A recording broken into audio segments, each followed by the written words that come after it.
This is your Barbados Today morning news update for Thursday, November the 1st. I'm Emmanuel Joseph.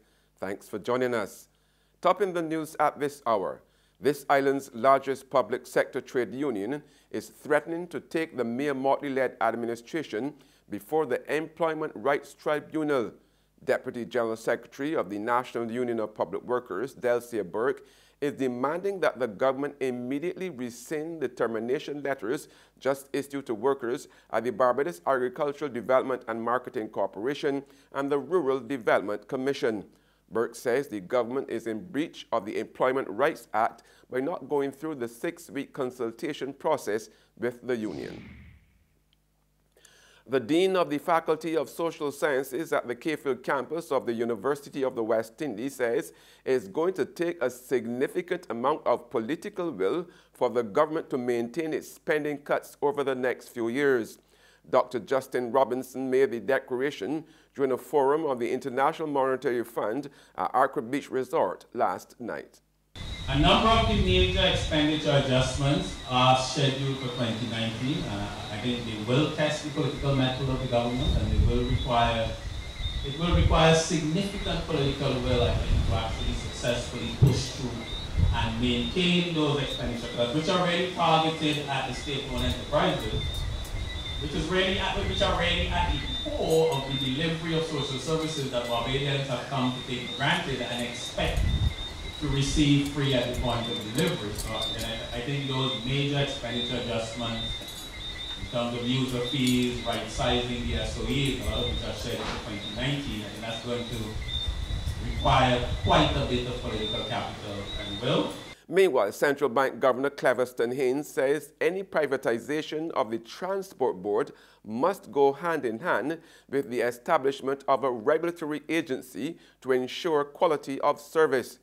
Haynes was speaking during his post-economic review press conference yesterday.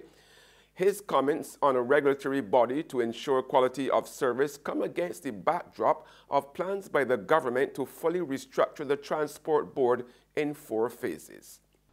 And quality of service includes both the frequency, the timing of buses, the general conduct of those who work in the industry, such that it is not a quote-unquote free-for-all, right? So there are a number of things that one has to look at as you look at privatization of services, both in terms of mitigating the impact on those most vulnerable, as well as ensuring that there's a regulatory framework. So it's not that government needs to own every asset, but it needs to ensure that there's a regulatory framework in place for the delivery of the particular service which it has decided to give up. The central bank governor also conceded that while the current structural adjustments would be painful at least for another 2 years, the end result would be worth it all. Once we can get past those first 18 months, 24 months, then the benefits of the program become clearer. And as I say, the critical thing here is we need to be able to engender the confidence that facilitates increased investment into the Barbados economy. There's regional and international news after this short break.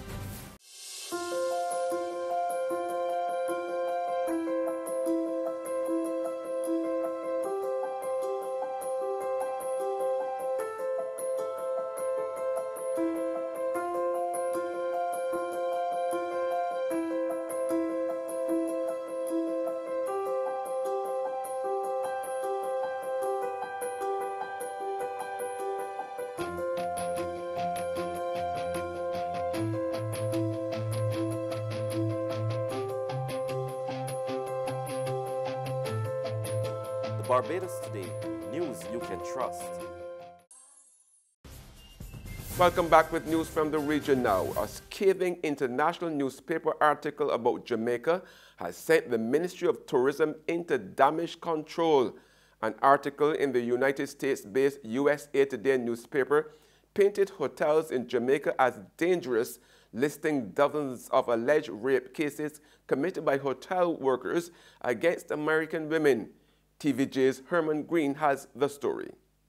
The report in the United States online newspaper USA Today grimly recounted the experiences of several female tourists who were allegedly raped while vacationing in Jamaica. And like a stake to the heart of the tourism industry, it detailed that the incidents happened inside gated, all-inclusive 5-star hotels. Among the victims, a 17-year-old girl allegedly gang-raped by lifeguards in a laundry room. We asked Tourism Minister Edmund Bartlett about the ministry's view of the article. Well, we saw the report, which you indicated was over a 7-year period. Right. And we knew of some of the incidents, of course, and they were all dealt with, as you have seen. However, the USA Today article does not agree with Mr. Bartlett's assertion that they have been dealt with. In fact, the article questions the ability of the Jamaica Constabulary Force to handle the cases, quoting the State Department saying that reporting crime is an archaic, confusing and lengthy process widely believed to be a waste of time. And on the international scene, Istanbul's chief prosecutor has revealed that the journalist killed in Istanbul's Saudi consulate was suffocated as soon as he entered the building. Reuters television picks up that story. Jamal Khashoggi disappeared 4 weeks ago during an appointment to pick up paperwork for his upcoming marriage. In a statement from the prosecutor, it says the planned killing saw the Saudi critic suffocated and then his body dismembered and disposed of. The announcement comes after 2 days of talks with Saudi Arabia's public prosecutor, who has been in Turkey as part of a joint investigation. The statement also said no concrete results were reached in those meetings.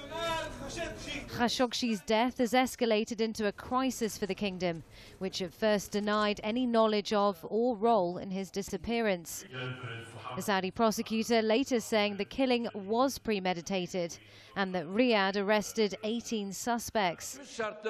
That's still not enough for Turkey, though. President Erdogan is demanding to know who ordered the killing. That still remains unknown. And that's news, but for the very latest, visit our website at www.barbadostoday.bb.